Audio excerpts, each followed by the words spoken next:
The greatest among you will be the ones who serve the rest. We find James and John in this gospel passage expressing enormous initiative and drive. They wanted to be the greatest of the apostles. They wanted to have the best places at the right and the left. And Jesus does not challenge their initiative. He redirects it. It's important for us to notice that God is not against our initiative. He wants to redirect it towards good and holy things. He says the greatest among you will be the ones who serve the rest.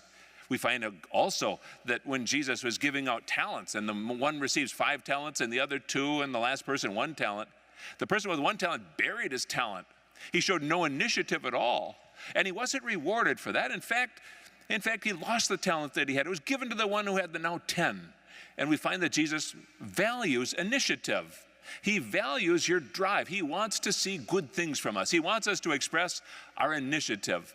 Another way to say that is, we find that so many people today expressing discernment. And discernment is a form of paralysis today. Like they say, you can't steer a parked car. People are discerning and discerning and discerning, whether it be vocations or careers. And what it really is a form of paralysis, and they're actually going nowhere. That's a tragedy. It's a mistake. Initiative is a good thing. And Jesus wants us not simply to use it for ourselves, not merely to self-aggrandize, not simply to go out and make all the money that we possibly can, but to somehow serve the rest. It's initiative used for the sake of others. All of these things are very, very powerful, very good. Now, people need to reclaim this dignity of theirs. They need to reclaim their leadership, their role in civil society, not simply to be standing back, not simply to be observers, not merely to be consumers, but to be actors, to be citizens, to take the initiative, to do the good thing.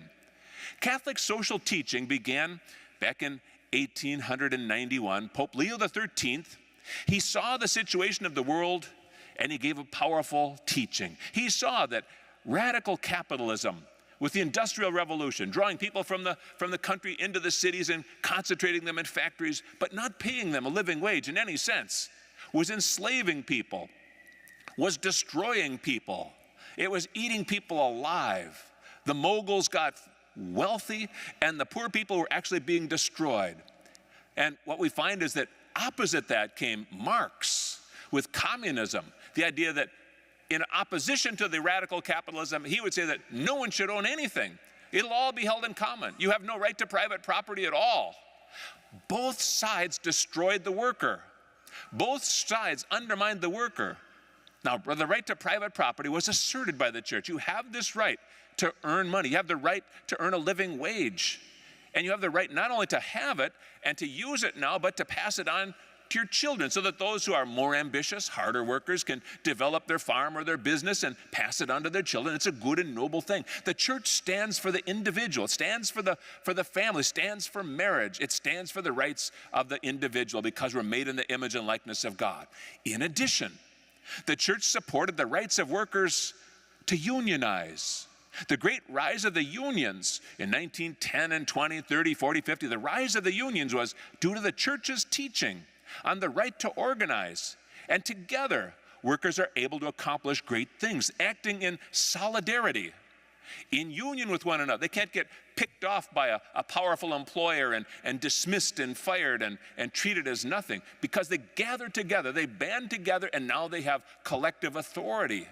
It's that important that you and I, as Christians, claim our authority. We have personal responsibilities, we have rights, we have dignity, we have to use them very well. Now, we're in an interesting moment in our country right now. We're in the midst of a pandemic, the COVID-19 pandemic. We find, though, that this pandemic has been very seriously affecting only certain parts of the society, chiefly the elderly and those with underlying conditions. Overall, 99.7% of the people will survive COVID-19. Statistically, that's what it shows to be. Most people will survive COVID-19. Now, the vaccination came out, and the vaccination, I'm neither pro-vax nor anti-vax. If you have it, fine. If you don't have it, that's fine too. But I am against the mandate for the vaccine. I'm against the mandate that says that we have to have this thing. The mandate itself usurps the rights of individuals. Now, again, remember, 99.7% of the people will survive this. It's that important to recognize that. Keep that on your horizon. In addition, the vaccine is supposed to be safe.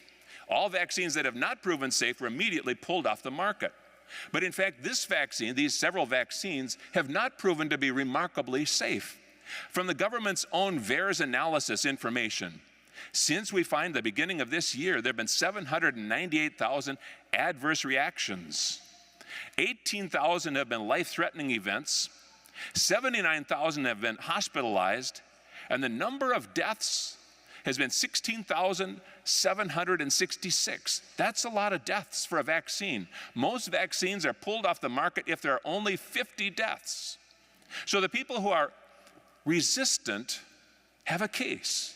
The people who choose not to pursue this have a point. It's good for us to follow the data. It's good to pay attention to the data. When things don't add up, something else is going on. You need to know that. You need to think about that. In addition, again, I'm against the mandate for the vaccine.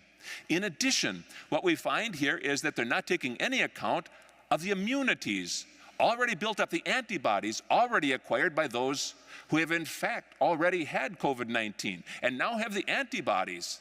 And now the statistics indicate that those who have the antibodies are in fact have a greater immunity than those who have taken the vaccine. It's important to keep our eye on the ball here. Otherwise, we might be bullied into something that we don't choose for motives that we don't fully understand, with safety compromises that we don't fully accept. It's important to know that because our dignity as individuals is at stake. We have to remember that now. Jesus calls us to use our initiative, not just for self-aggrandizing, but that we would act together, that we would act collectively, that we would serve the common good, that we'd sacrifice ourselves by working together for the sake of the common good. Perhaps you noticed that just recently, Southwest Airlines pilots had all of a sudden all got sick on the same weekend. Amazing. 1,800 flights were canceled. Amazing.